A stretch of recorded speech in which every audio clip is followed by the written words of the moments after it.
Assalamualaikum warahmatullahi wabarakatuh. Salam waras, salam pramuja. Nah, pemirsa Cahaya TV, pada kesempatan kali ini kita di acara Ngudoroso, dan pada kesempatan hari ini kita akan coba untuk berbincang-bincang dengan ketiga narasumber kita. Dan ini adalah sesuatu yang sebenarnya informasi ini sudah cukup beberapa waktu yang lalu terjadi kasusnya. Jadi kita sekarang akan bicara terkait dengan pembangunan proyek Jalan Panglima Sudirman. Nah, yang kemudian ada beberapa kejadian luar biasa pada beberapa waktu yang lalu, ada kecelakaan di mana dalam 1 bulan itu ada sekitar 3 kecelakaan, bahkan lebih kayaknya ada 3 kecelakaan atau lebih, dan 2 dari kecelakaan itu menimbulkan korban jiwa. Nah, pada kesempatan kali ini kita mengundang untuk berbincang-bincang, memberikan informasi terkait dengan peristiwa kecelakaan maupun proyek yang sekarang sedang dikerjakan dan belum selesai. Nah, pada kesempatan kali ini kita hadir di tengah-tengah kita dari Pak Supiono. Assalamualaikum Pak Supiono. Waalaikumsalam. Beliau ini dari Dinas Bina Marga Provinsi Jawa Tengah. Kemudian yang sampingnya Pak Apri, beliau adalah Kanit Laka di Satlantas Polresta Pati. Dan yang di pinggir ini adalah Mas Hilmi. Beliau adalah salah satu pengacara atau lawyer yang kemarin kabarnya konon ada pihak keluarga yang mencoba untuk menghubungi, minta pendampingan hukum terkait dengan kasus kecelakaan yang terjadi. Nah, pada kesempatan kali ini kita akan berbincang-bincang dan juga akan mengupas kira-kira apa yang terjadi, kemudian konsekuensi hukumnya dan bagaimana. Nah, kita akan kupas dalam waktu yang perbincangan kita pada kesempatan kali ini. Nah, ini kesempatan pertama Pak Supiono. Mohon kami informasikan terkait proyek itu, Pak. Ya, monggo. Terima kasih. Assalamualaikum warahmatullahi wabarakatuh. Waalaikumsalam warahmatullahi wabarakatuh. Jadi bisa kami sampaikan, jadi pekerjaan yang sekarang sedang berlangsung ya di antara ruas Jalan Sudirman, yaitu dari ujung lingkar Pati sampai dengan batas masuk kota, gitu ya? Patung Bandeng gitu, sampai batas Kota Pati. Itu di Puri itu sepanjang 4,6 km. 4,6 km itu dikerjakan oleh PT Perwita Konstruksi. Jadi pada saat pengadaan pekerjaan ini sudah kontrak di tanggal 17 Juli. Ya, memang agak terlambat karena kemarin kan kondisi efisiensi itu ya. Jadi kita agak terlambat ke tanggal 17 Juli dengan nilai kontrak 43 miliar. Jadi pekerjaan yang kita lakukan adalah nanti pelebaran jalan, Pak. Pelebaran jalan itu menjadi 4 lajur, nanti di tengahnya ada median. Kemudian sebagian nanti ada penanaman pohon yang kemarin sudah kita tebangi. Penanaman pohon di tengah atau yang di pinggir? Yang di tengah ada, yang di pinggir juga ada. Nanti di tengah itu rencana nanti pohon pule, tengah pohon pule. Yang samping itu beberapa tempat sih, karena sudah ada pohon, jadi itu nanti akan kita tanami dengan pohon tanjung. Itu penanganan kita adalah 4,6. Jadi yang dulu bekas jalur lambat, sebetulnya jalur lambat itu kan wilayahnya dari Kabupaten Pati. Hanya kita nanti secara administrasi nanti akan. Maksudnya wilayah di Kabupaten Pati gimana? Di jalan provinsi itu kan yang di tengah saja. Oh, di tengah saja. Jalur lambat itu merupakan jalur milik Pemkab. Milik Pemkab. Tapi kan ini kan untuk pembangunan bersama ya. Jadi nanti secara administrasi nanti sementara pinjam pakai, nanti kemudian rencana mau dihibahkan kan gitu. Nah itu jadi panjangnya adalah 4,6 kilo dan jembatan yang kita tangani itu ada 3 jembatan Lengkowo, Paluombo, sama Ngawen.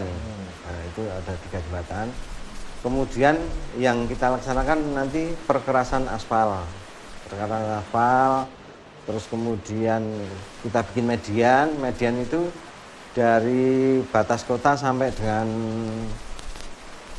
Pragulo itu mediannya 2 meter, lebarnya 2 meter. Yang pasar Pragulo itu? Ya, sampai 2 Wargojo meter. ya. Nah, nanti kemudian yang dari Pragulo sampai ujung Bandeng itu, Patung Bandeng itu hanya 1,5 meter karena keterbatasan lahan. Ternyata lahannya lebih sempit. Iya. Gitu. Kemudian kita akan masang beberapa titik lampu dan beberapa titik putaran nanti, karena akan kita pasang median. Nanti kita nyediain beberapa titik median untuk putaran, dan memang ada beberapa yang tidak diperkenankan untuk putaran, terutama nanti di rumah sakit atau apa gitu. Gitu.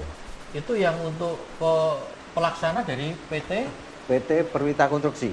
Perwita Konstruksi. Sebenarnya pada kesempatan hari ini kita juga mengundang dari kontraktornya, tapi konfirmasi tidak bisa hadir pada kesempatan kali ini. Nah, kemudian Pak Pri, ini kan kegiatan dilaksanakan pada tahun anggaran ini ya? Iya. Selesainya kapan itu? Selesainya Desember, Pak. Akhir Desember. Akhir Desember, Iya. jadwal waktunya. Kontraknya ya. Kontraknya itu hanya 168 hari kalender. Dari tanggal 17 Juli itu. Terus kemudian kalau kita lihat di dalam pelaksanaan proyek ini, itu kan kemarin menimbulkan persoalan, gitu ya kan. Kemudian ternyata mengakibatkan ada korban jiwa. Nah, dari pihak Binarga Provinsi perso itu kalau kejadian terjadi. Jadi mungkin bicara terkait dengan pembangunan, Pak J. Pembangunan itu memang mau tidak mau kita memang lebih banyak ke infrastruktur jalan. Jadi memang tujuan kita, upaya pemerintah provinsi itu agar konektivitas antar wilayah itu bisa berkembang, terutama kan nanti untuk Kabupaten Pati atau apa itu kan nanti dengan berkembangnya konektivitas itu kan harapannya ekonomi terutama di Kabupaten Pati akan meningkat. Hanya memang di sisi lain, jadi dari pembangunan ini memang kemarin akan ada beberapa peristiwa atau kejadian yang menyebabkan kecelakaan dan menyebabkan bahkan ada yang meninggal dunia. Gitu ya. Ya kami mohon maaf barangkali kami ikut menyampaikan duka cita yang mendalam dan itu sebagai bahan evaluasi kami dan pekerjaan kami itu kan memang dari awal itu sebenarnya ada, kalau di kami itu ada namanya sistem manajemen keselamatan konstruksi. Jadi di situ sudah memang memuat beberapa hal yang terkait dengan keamanan konstruksi, baik itu konstruksi pekerjanya sendiri, pekerja konstruksinya, bahkan untuk lalu lintas. Prinsipnya itu memang ada beberapa hal yang memang ada di tempat itu, nanti manajemen lalu lintasnya ada, memang di kontrak itu kan memang ada pengaturan memang, tapi memang tidak kita detailkan, artinya detail sampai harus nyediain lampu berapa, ini berapa, memang tidak sampai itu. Ada konsultan pengawasnya, Pak? Ada konsultan pengawasnya dari PT Garis Putih Sejajar, ada pengawasnya. Ada. Jadi, baik, sebelum nanti kita terkait dengan tanggung jawab dan juga terkait dengan persoalan di proyeknya, pelaksanaan proyek, mungkin informasi dari Pak Apri selaku Kanit Laka, di dalam proyek itu kayak ada selama pengerjaan ada berapa kejadian laka, Pak? Baik, coba kami jawab, Pak. Untuk kejadian sendiri yang dilaporkan kepada kami, Pak, itu ada 4. Untuk yang kami tangani juga 4 laporan tersebut. Karena kalau mungkin laporan-laporan dari masyarakat yang kecil-kecil mungkin ada, Pak. Kita juga mendengar bahwa ada kejadian, cuma kejadian tersebut tidak sampai ke kami, mungkin tidak dilaporkan. Jadi di kami itu hanya menerima 4 laporan tersebut, Pak. 4 laporan. 4 laporan. Meninggal dunia ada berapa? Dari 4 laporan tersebut ada 2 korban meninggal dunia. Baik, kita lanjutkan perbincangan kita. Nah, Pak Apri, ini kan ada 4 kejadian yang dilaporkan, 2 meninggal. Nah, kemudian bagaimana dan sejauh mana penanganan dari terjadinya kejadian laka ini, Pak? Baik, untuk penanganan sendiri, Pak. Untuk penanganan sendiri sudah kami laksanakan dari keempat laporan tersebut yang sudah masuk ke kami. Mulai dari kami mendatangi TKP, kemudian olah TKP, kami lanjutkan hingga menghubungi dari keluarga korban. Kami sudah laksanakan semua sesuai dengan SOP yang sudah ada di unit kami, Pak, khususnya di unit Laka Satlantas Polresta Pati. Ada unsur kelalaian pidananya enggak? Kalau unsur kelalaian pidana itu kami memerlukan lidik yang lebih tajam, Pak. Namun sejauh kami melaksanakan penyelidikan sekarang, itu kami lebih mencari penyebab dari kecelakaan tersebut. Kalau penyebab kecelakaan tersebut itu kan ada 4, Pak, ada 4 faktor. Mulai dari manusianya, jalan, cuaca, dan juga faktor dari kendaraannya itu sendiri. Kami baru dalam tahap mencari faktor dari penyebab kecelakaan tersebut, Pak. Waktu kami sedang mendalami dari masa penyelidikan tersebut, itu kami juga melaksanakan mediasi kepada pihak-pihak korban yang mengalami kecelakaan, dan kami juga memfasilitasi apapun yang menjadi permintaan dari para korban atau para yang terlibat kasus kecelakaan tersebut, Pak. Nah, dari kelalaian atau mungkin faktor kecelakaan itu penyebabnya kira-kira apa, Pak? Ini baru yang sudah ditemukan. Yang sudah kami temukan, Pak, ini berdasarkan penyelidikan kami. Ini dari kedua faktor tersebut itu lebih ke faktor manusianya, Pak. Faktor ke manusia. Untuk yang pertama itu yang kejadian di depan SPBU Plangitan itu kami sudah memeriksa saksi. Saksi sendiri itu adalah orang-orang yang saat itu bersama dengan korban. Kita sebut sebagai korban, menemani korban mulai dari rumah, terus kemudian nongkrong di suatu tempat, kemudian berpindah ke tempat lain untuk nongkrong juga, sampai akhirnya mereka berputar ke alun-alun, sampai kemudian ke arah barat, ke arah Jalan Panglima Sudirman.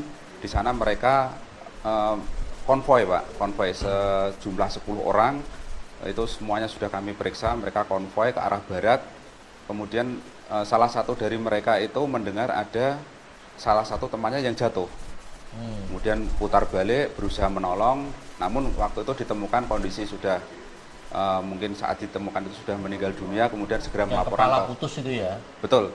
Kemudian melaporkan kepada kami, kepada Piket Unit Laka, kemudian kami datang bersama Polsek. Demikian, Pak. Ada unsur kelalaian dari pelaksana proyek nggak yang ditemukan oleh pihak Laka? Kalau kami menyimpulkan belum bisa, Pak, tapi saat penyelidikan kami memang ada dari PT Perwita, PT Pelaksana Konstruksi Jalan tersebut, salah satu pelaksananya ada yang kami periksa sebagai saksi, itu memang menyampaikan belum secara maksimal, Pak, dalam penerangan di lokasi jalan perbaikan tersebut. Kami menemukan memang di suatu titik atau di beberapa titik itu, khususnya yang tempat kejadian laka, itu memang waktu itu penerangannya kurang. Namun setelah kami adanya kejadian tersebut, terus kemudian PT Perwita dari PU Provinsi juga merespon, Pak, merespon kemudian hasil masukan kami, rekomendasi kami dilaksanakan, dan ya alhamdulillah sekarang penerangannya sudah mulai cukup, dan sampai hari ini saya pastikan belum ada kejadian laporan di jalan perbaikan tersebut, Pak. Setelah ada lampu dan penerangan itu, perbaikan itu. Betul. Nah, kalau begitu karena ini kejadian sebelum ada lampu dan sebagainya, rambu-rambu dan sebagainya terjadi kecelakaan, setelah itu tidak. Bisa disimpulkan tidak bahwa itu memang ada faktor dari kelalaian pelaksana proyek? Sekali lagi kami sampaikan, Pak, untuk masalah kelalaian dari pelaksana proyek ini kan kami harus melalui gelar dulu, Pak. Kami melalui gelar, sedangkan kesimpulan awal dari kami belum bisa menyatakan itu ada kelalaian atau tidak, karena bukti dukung itu harus kami kumpulkan semua, baru kami gelarkan, baru nanti fakta hukum apa yang sedang terjadi di sana.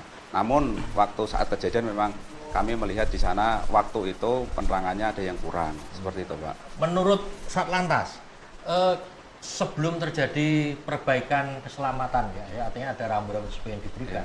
Itu memang menurut dari Pak Apri, apakah sudah cukup layak untuk mencapai keselamatan dari bagi pelaksana proyek atau memang dinilai kurang? Kalau ini ada perbedaan dalam sudut pandang ya Pak. Kalau untuk masalah rambu, itu kami cek kemarin sudah sesuai dengan SOP Pak. Mulai dari 100 meter sebelum lokasi perbaikan, kemudian 50 meter itu rambu-rambu sudah sampai ada di Pak. proses kecelakaan yang mengakibatkan jiwa itu. Betul, itu rambu-rambunya sudah ada Pak. Rambu-rambu pemberitahuan bahwa di situ ada perbaikan jalan itu ada semua. Namun khusus pada waktu malam hari memang penerangannya kurang Pak. Jadi antara di sini kita harus membedakan antara penerangan dan dengan rambu. Namun untuk rambu kami cek secara kasat mata, kemudian kami melaksanakan klarifikasi juga kepada pelaksana proyek. Rambu itu sudah sesuai dengan standarnya. Namun untuk penerangannya yang memang waktu itu kurang Pak. Berarti memang bukan kewajiban untuk dianggap kelayakan proyek lampu itu Pak? Kalau penerangan itu harusnya layak Pak untuk keselamatan, demi keselamatan para pengguna jalan. Makanya setelah itu kami adakan rapat kita ajukan rapat kepada pelaksana proyek, PU, Disub dan sebagainya terkait. Kami berikan himbauan rekomendasi karena sebelumnya sudah kami berikan himbauan rekomendasi tersebut Pak. Namun belum dilaksanakan secara menyeluruh atau secara maksimal oleh pelaksana. Sehingga terjadi kecelakaan tersebut, kami mengulang lagi merekomendasikan apa yang harus dilakukan mulai dari titik ini harus pasang ini. Di titik ini kita PT ini harus memasang himbauan lampu, barikade ataupun sampai pemasangan traffic cone ataupun water barrier yang ada di sana untuk demi keselamatan pengguna jalan. Bisa nggak kalau misalnya kita simpulkan bahwa karena kurangnya penerangan itu yang kemudian menyebabkan gelap jalan dan itu menyebabkan kecelakaan? Kalau simpulan kami memang bisa Pak, itu bisa karena kurangnya penerangan, karena kami juga berdasarkan keterangan saksi saat kejadian lokasi jalan itu gelap. Lokasi jalan gelap Pak. Berarti kalau begitu dimungkinkan ada unsur kelalaian gitu ya dari pelaksana ya? Ya, kalau itu kami sampaikan melaksanakan rekomendasi secara menyeluruh dari apa yang kami sampaikan itu Pak. Via pelaksana itu menunda gitu kegiatan penyelamatan, ada istilah upaya untuk keselamatan pengendara itu. Ya, mungkin sebelum ke arah itu mungkin saya ke artinya memang pada saat pekerjaan ini dimulai kita memang berusaha untuk sosialisasi dengan mengundang beberapa pihak terkait gitu ya, pihak terkait, kemudian termasuk karena terutama yang terkait dengan masalah keselamatan lalu lintas itu kan dari kalau kita itu kan sebagai penyelenggara jalan, jadi pemanfaatan jalannya, kemudian dari perhubungan itu terkait dengan pengaturan lalu lintas dan angkutan barangnya, kemudian dari kepolisian itu kan terkait dengan masalah ketertiban, keselamatan, kelancaran lalu lintas. Jadi memang yang utama kita panggil kan itu selain dari instansi yang lain memang juga kita undang. Jadi memang kita beberapa kali melakukan itu saat pelaksanaan proyek mulai sebelum mulai pekerjaan juga memang kita sudah biasa gitu Pak. Dari 3 pilar itu karena tadi terkait dengan itu masalah lalu lintas, penegakan hukumnya di kepolisian, kemudian masalah pengaturan lalu lintas dan angkutan barangnya kan di perhubungan. Kalau di kita itu kan lebih banyak ke masalah pemanfaatan penggunaan jalannya. Jadi yang kita yang bangun itu jadi beberapa kali kita melakukan itu, bahkan sekarang itu kan rencana kan ada kita nanti akan membuat median. Mereka kita undang Pak. Median jalan. Memang tidak semua warga kita undang Pak. Semua minta bukaan karena intinya itu kan kita kan ke masalah ketertiban, kelancaran arus lalu lintas. Jadi memang itu. Jadi memang di situ nanti akan ditentukan titik-titik di mana akan dibuat putarannya berapa, bukanya berapa meter, di titik mana gitu nanti yang. Jadi ada beberapa dan ini masih dalam masa pelaksanaan. Nanti kemudian pada saat nanti akan selesai, kita nanti juga akan koordinasi dengan beberapa instansi tersebut terkait mungkin marka jalan, nanti lampunya, terus kemudian masalah perambuan. Jadi ini kan kita baru menyiapkan titik-titik di mana saja, termasuk nanti markanya seperti apa, rambu seperti apa. Nanti kan kita akan dengan kepolisian maupun perhubungan. Jadi mereka yang regulasinya kan lebih banyak di itu. Jadi upaya kita untuk pengamanan masalah keselamatan jalan itu sudah kita upayakan semaksimal mungkin. Jadi tadi terkait dengan terkait dengan kesulitan tadi kesulitan apa gitu ya. Itu jadi memang artinya begini Pak, jalan ini kan tadi pelaksana sudah mendapatkan warning, peringatan, mendapatkan saran dari kepolisian, termasuk untuk kaitannya dengan keselamatan pengendara di jalan itu. Nah, kenapa kemudian ini kan waktunya cukup panjang gitu. Pelaksanaan sampai dengan kejadian perkara 4 peristiwa itu baru kemudian ada perbaikan. Nah, apa sih kesulitannya kok sampai kemudian perbaikan itu tidak segera dilakukan ketika awal-awal, atau mungkin baru kejadian satu kali sudah segera ada lanjut untuk pengamanan jalan itu? Ya, sebetulnya bukan berarti tidak ada perbaikan sama sekali. Baik, kita Jadi, jeda sebentar, nanti kita lanjutkan season berikutnya.